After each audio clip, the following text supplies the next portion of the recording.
और मैं आपको एक चीज़ और जानकारी देना चाहता हूँ। अभी मेरे को अपने साथी से पता चला, उनके छोटे भाई से, ये ऐसा नहीं कि गांव के अनपढ़ आदमी या को चलो कुछ काम नहीं, तो ये पढ़े लिखे आज से कम 25 साल 30 साल पहले के हमें, जिस समय हमारे गांव क्षेत्रों में आदमी अनपढ़ रहता था, स्कूल जाने से 8 पास होके भर्ती होता था या अनपढ़ रहता था सर उस समय। और उस समय की इन्होंने एमए किया हुआ है, एमए किया हुआ है। पढ़े लिखे आदमी यार, मानना पड़ेगा यार। उन्होंने देखो ज्ञान तो चलो उनकी अपनी मेहनत है, लेकिन उनके अंदर ये जुनून, इतना पढ़ा लिखा नहीं, जॉब नहीं कर सकते थे या कहीं, वो भी पहाड़ के, हम आम नागरिक की तरह, आम बच्चों की तरह चलो जाते हैं भाई प्लेन्स में नौकरी करते हैं, वो कर सकते थे। लेकिन बाप रे, अच्छी खासी शिक्षा लेके, अच्छे खासे पढ़े लिखे होके, और उन्होंने अपना पूरा जीवन इस नदी के किनारे इस जंगल को दे दिया। ये देखो, ये जो हरा भरा ये घना जंगल दिख रहा है आगे को, तो इनकी बदौलत ही बचा है। आज इस कोने में आज मैं पत्थर देख रहा हूँ जो इन्होंने आज या कल में पर इनको जमा किया हुआ है, 1-2 दिन या 10-15 दिन पहले, जो आज से इन्होंने 15 साल पहले जमा पत्थर किया था, वो उसके अंदर आज इतने बड़े जंगल बन गए। इसके अंदर मिट्टी का इतना बड़ा टीला बन गया है, जिसकी वजह से ये पूरा कटान रुका हुआ है। ये हर साल के ऐसे पत्थरों का ढेर लगा देते हैं, पूरे नदी के पत्थर के लगाए, उसके ऊपर बरसात पानी का वेग भी आता है, रेता बजरी भी आता है, मिट्टी भी आती है, जो उसको पत्थरों के ऊपर जम जाती है, और उससे वजह से एक ठोस दीवार बन जाती है, जिसकी वजह से पूरा पानी का प्रेशर रुक जाता है। लेकिन अपने समय के माने जाने क्रिकेट स्पोर्ट्स में मैंने हैं, क्रिकेट के प्लेयर रह चुके हैं। हाँ, यहाँ से लेके मझौला, हल्द्वानी, पीलीभीत, पिथौरागढ़ तक के क्रिकेट के समय के सारे प्लेयर इनको जानते हैं। ओपनर जो बैट्समैन थे, देख लो।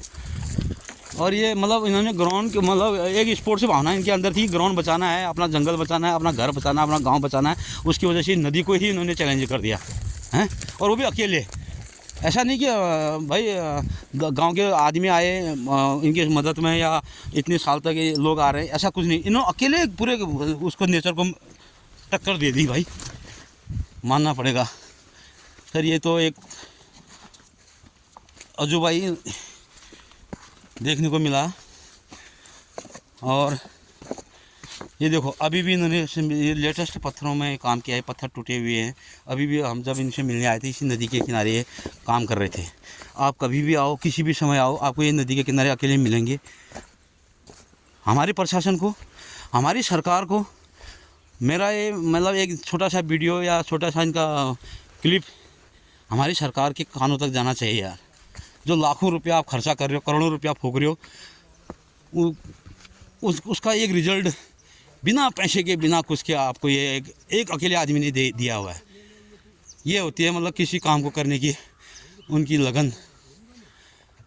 और ये देखो, इसकी वजह से इतना बड़ा जंगल बचा, नहीं तो ये जंगल, ये ऐसे नदी का बहाव यहाँ तक पहुँच गया था।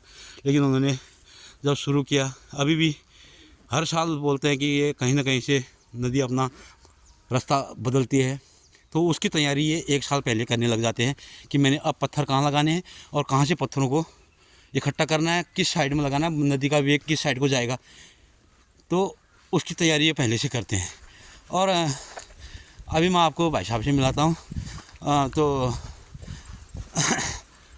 ये हैं हमारे उत्तराखंड के दशरथ माझी नाम से फेमस। हम तो ये बोलेंगे हमारे केसर दा जो है उत्तराखंड के ही मतलब एक प्रकृति प्रेमी।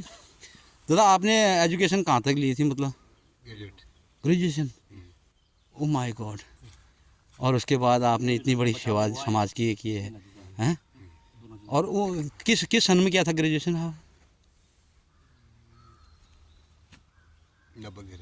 90 के करीब। और जो उस समय का 90 का दशक सर ऐसा था जिस समय 8 पास होना या 10 पास होना मुश्किल होता था हमारे लिए। हम लोग भी उसकी हमसे पंचवर्षीय योजना 10 में लगा देते थे। गांव का अगर 20 बच्चे पढ़ रहे थे उसमें से 2 बच्चे पास होते थे। ऐसा ही समझ था उस समय यूपी बोर्ड में।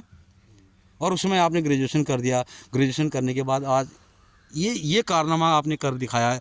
ये बहुत मतलब मैं तो आपसे आपके इस काम से, लेकिन मतलब एक सोच, मैं तो दशरथ माझी की कहानियाँ पढ़ के हम बोलते थे, लेकिन हमारे बीच में, हमारे समाज में ऐसे लोग भी हैं और जो आज हमें पता चल रहा है ना कसम से। और ग्रेजुएशन उस समय के, जिस समय पहाड़ क्षेत्र में पढ़ाई के लिए आदमी को कितना पापड़ बेलना पड़ता था, बहुत बड़ी बात है। बहुत बड़ी बात है सर।